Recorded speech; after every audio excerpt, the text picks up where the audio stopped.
এক স্থানে বসে হাজার বছর তপস্যা করতেন।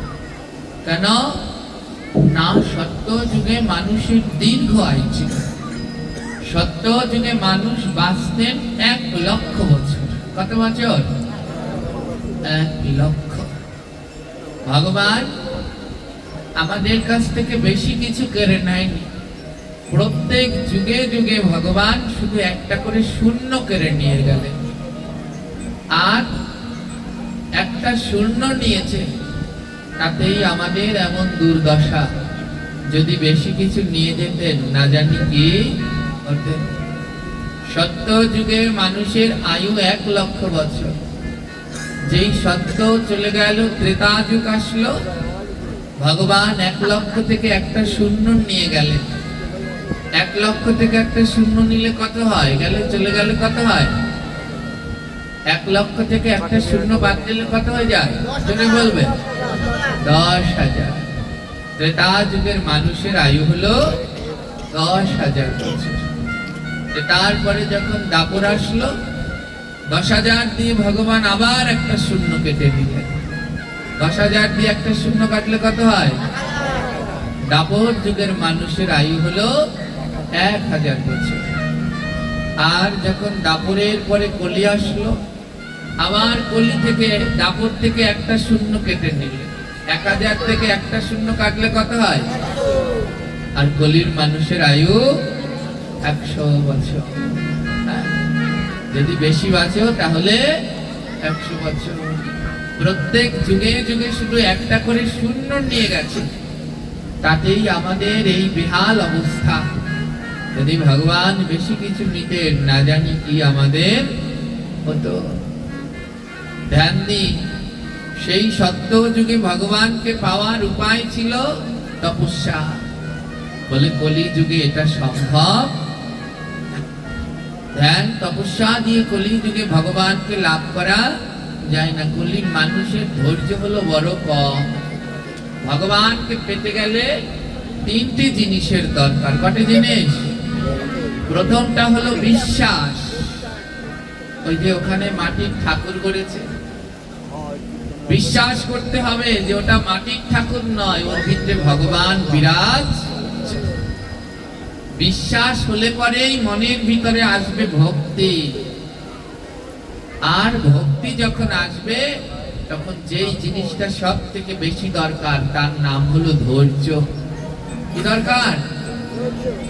আর যার যত ধৈর্য আছে, সে ভগবানকে তত লাভ করতে পারবে। আর যার ধৈর্য কম, সে কোনোদিন গোবিন্দ লাভ করতে পারে না। তাই এ জগতে ভক্তদের সর্বাগ্রের দরকার ধৈর্য। আর আমাদের ভজন জগতে যেটা সব থেকে কম, সেটাই হলো ধৈর্য। ধৈর্যের বড় অভাব। বললেন সত্য যুগে ধ্যান তপস্যা করে ভগবানকে লাভ করা যেত, কিন্তু কলি যুগে তা সম্ভব নয়। এক জায়গায় বসে বসে 1000 বছর কাটাতো ধ্যান তপস্যা করে। কিন্তু কলি যুগে তা সম্ভব কি? এই যে 2 ঘন্টা ভাগবত হবে, এই ভাগবত পাঠ, শ্রবণ এবং কীর্তন দুটোরই নিয়ম আছে। যিনি পাঠ করবেন তিনি বসবেন পদ্মাসনে, আর যিনি শ্রবণ করবেন তিনি বসবেন সুখাসনে।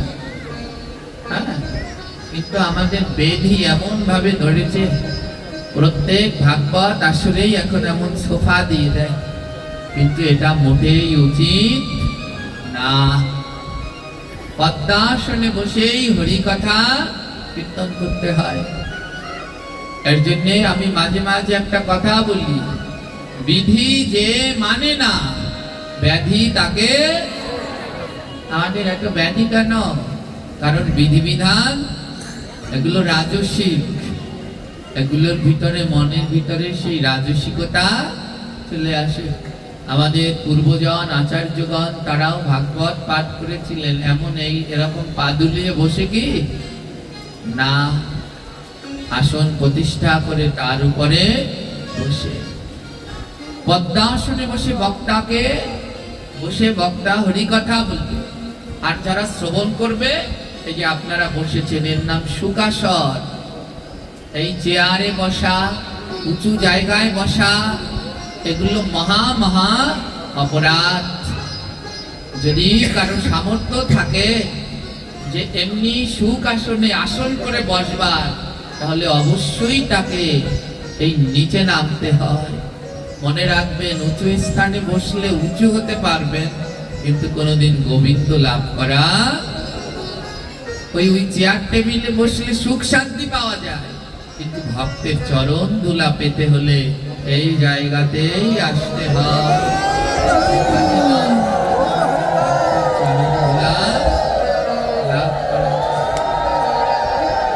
আর যে মায়েরা মন্দিরের সামনে বসেছেন, ভগবানের দিকে পিছন ফিরে বসতে নেই। ভগবানের দিকে পিছন ফিরে বসলে 100 জন্মের স্বীকৃতি নষ্ট হয়ে যায়। তাই আপনারা ওখান থেকে সরে বসুন বা নেমে বসুন, ওতে অপরাধ হয়ে যায়। আজ আমাদের এত ব্যাধি কেন? কারণ আমরা ভগবানের শাস্ত্রের বিধিগুলো মানছি না। বিধি যে মানে না, ব্যাধি তাকে। এখানে বাবা বসেছেন, আশা করি ওনার বয়স 80-90 এর কাছাকাছি, কিন্তু উনি বসেছেন। আর যাদের 30-40 হয়নি, তারাও বসতে পারেনি। এদের ধরবে আগে, কিছুদিন পরেই বেধি চারদিক দিয়ে।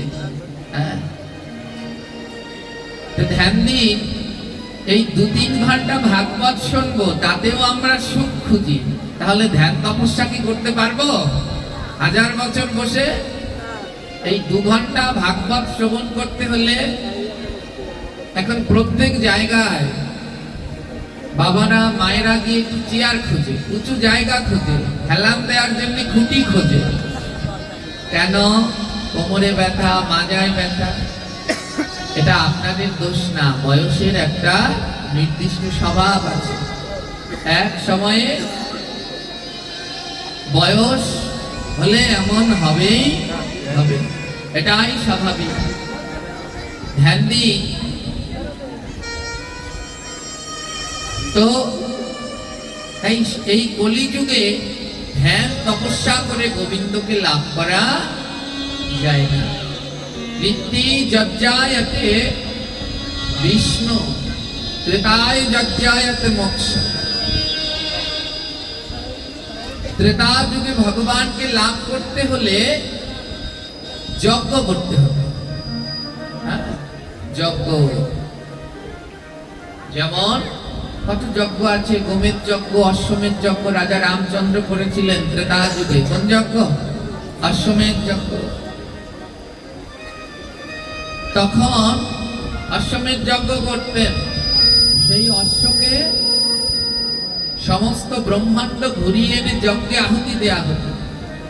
আর সেই অশ্ব একজন ব্রাহ্মণ হয়ে আবার যজ্ঞকুণ্ড থেকে ফিরে আসতো। কলিযুগে হবে সে? পারবে কেউ? কারণ কলিযুগে এত পাপ, মন্ত্রই সঠিকভাবে উচ্চারণ করতে পারে না।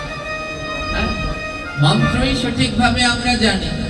বাবা, এখানে যদি সবাইকে কৃষ্ণের প্রণাম মন্ত্র বলতে বলি, কি বলবেন? সবাই বলুন তো একসাথে কৃষ্ণের প্রণাম মন্ত্র বলুন, সবাই বলুন।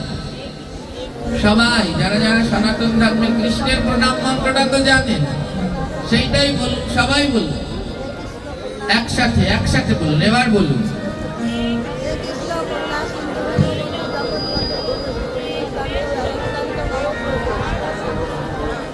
হ্যাঁ, কি বললেন? হে কৃষ্ণ করুণা সিন্ধু দীনবন্ধু জগৎপতে গোপেশ গোপিকা কান্ত। কিন্তু এই প্রণাম মন্ত্রটা সম্পূর্ণ ভুল। চিন্তা করতে পারছেন যে আমাদের আরাধ্য শ্রীকৃষ্ণ, তার প্রণাম মন্ত্রই আমরা এখনো ওটা না। হে কৃষ্ণ করুণা সিন্ধু না, সিন্ধ। সংস্কৃত পড়তে হলে আগে ব্যাকরণ শিখতে হয়। হ্যাঁ, যখন ওই মন্ত্রগুলো পাঠ করে আমার পায়ে হাসি অনেকের মন্ত্রপাঠ শুনে। আমাদের বাংলাদেশে যতজন শুদ্ধ সংস্কৃত উচ্চারণ করতে পারে তার মধ্যে অন্যতম সব থেকে কম বয়সে, ওর নাম হলো সৌম্য চক্রবর্তী। হ্যাঁ, ওর মতো এত সুন্দর উচ্চারণ আর কেউ পারে না। বললেন করুণা সিন্ধু, রস্যকার দিলেন। সিন্ধু মানে 1 বছর। সিন্ধু শব্দের অর্থ সাগর। আজ বাড়িতে গিয়ে কৃষ্ণের প্রণাম মন্ত্র খুলবে, দেখবেন তো ওখানে রস্যকার আছে কিনা। ওখানে রস্যকার নেই, ওকার। সিন্ধ, কৃষ্ণ কি একটা করুণার সাগর? সিন্ধু মানে 1 বচন, একটা সাগর। ওকার বহু বচন, অনেক সাগর, যা গুণে শেষ করা। তাই হে কৃষ্ণ করুণা সিন্ধ, দীন বন্ধু না, রস্যকার নেই। বন্ধু হলো 1 বচন, একার বন্ধু। ওখানে গিয়ে দেখবেন বন্ধ, ওকার মানে বহু বচন। কৃষ্ণ কি শুধু আমার একার? জগতের সবার। তাই যজ্ঞ করতে হলে মন্ত্রের বড় সঠিক উচ্চারণের প্রয়োজন। আর এই কলিযুগে তেমন উচ্চারণ সঠিক আমরা কেউ। তাই কলিযুগে মন্ত্র দ্বারাও গোবিন্দকে, যজ্ঞ করেও গোবিন্দকে লাভ করা যায় না। তারপরে পরিচার জয়। দাপর যুগে ভগবানকে লাভ করা হতো পূজা অর্চনার মধ্যে দিয়ে। এই যে দুর্গা পুজো, কালী পুজো, বিভিন্ন পুজো এর প্রায় শুরু হয় দাপর যুগে। ভগবান শ্রীকৃষ্ণের ছেলের কুষ্ঠরোগ হয়েছিল, আর বিভিন্ন রোগ থেকে, চর্মরোগের থেকে সুস্থ করার দেবতার নাম হলো সূর্য। তাই ভগবান শ্রীকৃষ্ণ সূর্য পূজা করেছিলেন। নিজের ছেলের সুস্থতার জন্য সূর্য পূজা করেছিলেন। আর সেই সূর্য পূজার জন্য ব্রাহ্মণ এনেছিলেন মিশর থেকে। কোথা থেকে এনেছেন? হ্যাঁ, মিশর থেকে ব্রাহ্মণ এনেছে। এবার প্রশ্ন, তখন কি ভারতে ব্রাহ্মণ ছিল না? মিশর থেকে মহাভারত পড়বেন।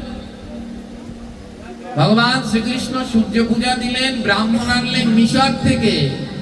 কেন ভারতে ব্রাহ্মণ ছিল না? মিশর থেকে আনলো কেন? কারণ তৎকালীন সময়ে সারা বিশ্বেই সনাতন ধর্ম বাস করত। এখন তার মিশরে কোনো সনাতনী নেই। কিন্তু ভগবান শ্রীকৃষ্ণ যেই সময় লীলা বিলাস করেছিলেন তখন মিশরে সনাতনী ছিল। আর মিশর থেকে কেন ব্রাহ্মণ আনলেন? কারণ মিশরে যারা বাস করতেন এরা সূর্য পূজা করতেন। যারা ইতিহাস পড়েছেন তারা জানেন মিশরে রয়েছে পিরামিড, হ্যাঁ, সূর্য ঘড়ি, এগুলো সব আবিষ্কার কোথায়? আজও আছে মিশরের সেই পিরামিড, পড়েছেন ইতিহাস বইতে। হ্যাঁ, তাই মিশর থেকে ব্রাহ্মণ আনলেন, কারণ মিশরের ব্রাহ্মণেরা সূর্য পূজায় সব থেকে পারদর্শী ছিলেন। হ্যাঁ, অর্থাৎ এখান থেকে শিক্ষা, যে ব্রাহ্মণ কালী পুজো করতে পারে সে শুধু কালী পুজোই করবে, যে দুর্গা পুজো করতে পারে সে শুধু, যে সূর্য পূজা করতে পারে সে শুধু। তাই সূর্য পূজার জন্য পারদর্শী ছিল মিশরের ব্রাহ্মণরা। তাই ভগবান শ্রীকৃষ্ণ মিশর থেকে ব্রাহ্মণ আনলেন, কারণ ওরাই সব থেকে সূর্য পূজাটা ভালো করতে পারবে। কিন্তু কলিযুগের যারা আমরা পূজা অর্চনা করি, এমন সবাই আমরা পণ্ডিত, যে দুর্গা পুজো পারে সে কালী পুজো, দুর্গা, শীতলা, মনসা, শ্রাদ্ধ সব পারে। হ্যাঁ, শুধুই ফাঁকি ঝুঁকি আর কিছুই। হ্যাঁ, এর জন্য ভগবান সূর্য পূজার ব্রাহ্মণ আনলেন মিশর থেকে। এত ব্রাহ্মণ থাকতেও ভারতবর্ষে মিশর থেকে পূজারি এনে তারপরে সূর্য পূজা দিলেন, জগৎকে শিক্ষা দিলেন যে যেটা পারে তাকে সেটাই করতে হয়। তাই কলিযুগে এই মন্ত্র উচ্চারণ ঠিক নেই, তার জন্য পূজা অর্চনায় কোনো কাজ হয় না। তা কলিযুগে ধ্যান তপস্যায় কাজ হয় না, হয় কি? জোরে বলবে। যজ্ঞ করলে কাজ হয়। যখন যজ্ঞ করত, যজ্ঞের কুণ্ড থেকে এমন সুন্দর ঘ্রাণ আসতো, সেই ঘ্রাণে স্বর্গ থেকে দেবতারা চলে আসতো। আর এখন যজ্ঞ করে, যজ্ঞের ঘি তো শুদ্ধ না, ঘির ভিতরে সব নকল। এমন ঘি দেয় যজ্ঞে ঘ্রাণ তো দূরের কথা, দুর্গন্ধ আসে। ঠাকুর মশাই বলে ধূপকাঠি জ্বালাও। তাই কলিযুগে যজ্ঞ করেও কোনো কাজ হয় না, পূজা অর্চনা করেও কোনো কাজ হয় না। তাহলে কলিযুগে ভগবানকে পাবো কিসে? পরের লাইনে বলল, বলো তো হরি কীর্তন। বলে কলিযুগে ভগবানকে পাওয়ার একটাই উপায়, সে হলো নাম সংকীর্তন। নাম ছাড়া কলিযুগে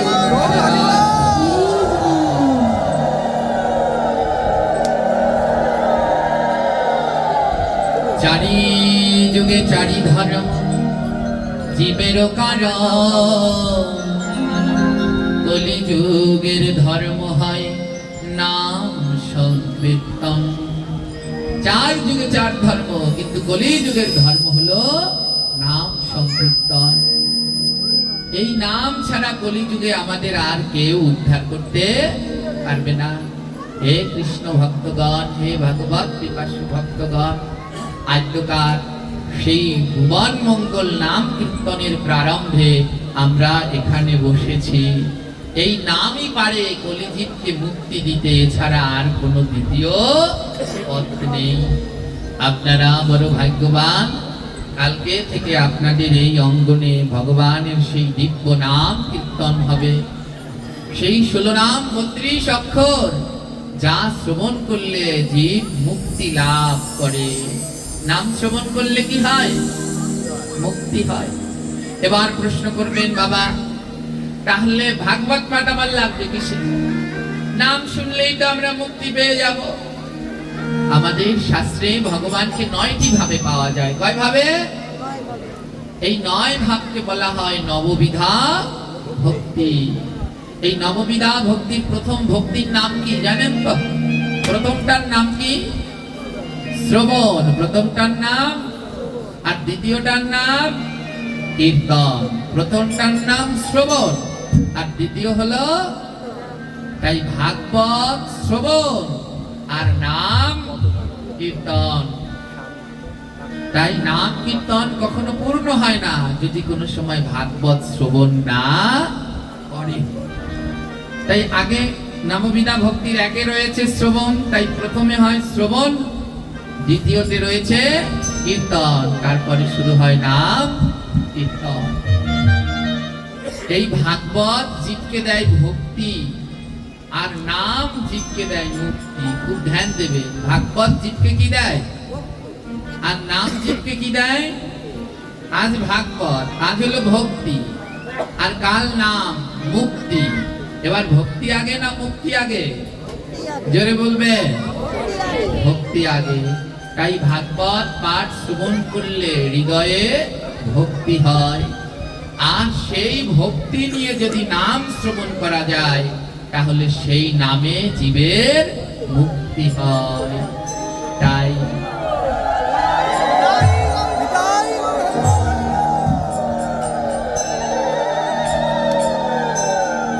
আমাদের বড় শুদ্ধতার সাথে এই হরি কথা আস্বাদন করে হৃদয়ের মাঝে ভক্তি অর্জন করতে হবে। আর সেই ভক্তিকে ধারণ করে এখানে কদিন কীর্তন হবে, নাম হবে কদিন? 3 দিন, 3 দিন ব্যাপী। এই যে আজ ভক্তি করে হরি কথা শ্রবণ করে 3 দিন যদি এই ভক্তিকে হৃদয়ে ধারণ করে নাম শ্রবণ করতে পারি তাহলে আমাদের মুক্তি হবে, নচেত নয়। হ্যাঁ, ভাগবত নামে এসে যেন নামের দিকেই মন থাকে, অন্যদিকে যেন না যায়। এই নাম যেন এক চিত্তে এক ধ্যানে শ্রবণ করতে পারি। জেনে রাখবেন, কলিযুগে অনেক কিছু আছে, কিন্তু ভগবানের এই নাম ছাড়া আমাদের কেউ মুক্তি দিতে পারবে না। এই সংসার কারাগার, এই মায়ারূপ কারাগার থেকে যদি কেউ মুক্তি লাভ করতে চাও তাহলে তার একমাত্র উপায় হলো নাম। হরের নাম, হরের নাম, হরের নাম। বলো নাস্তে নাস্তে ভগবীর। এই হরির নাম ছাড়া কলিজীবের আর দ্বিতীয় কোনো মুক্তির উপায় নেই। তাই সবাই শুদ্ধতার সাথে নিষ্ঠার সাথে এই 3 দিন ধরে ভগবানের দিব্য নাম শ্রবণ করুন, আর সেই নামে ভগবানের অপার করুণা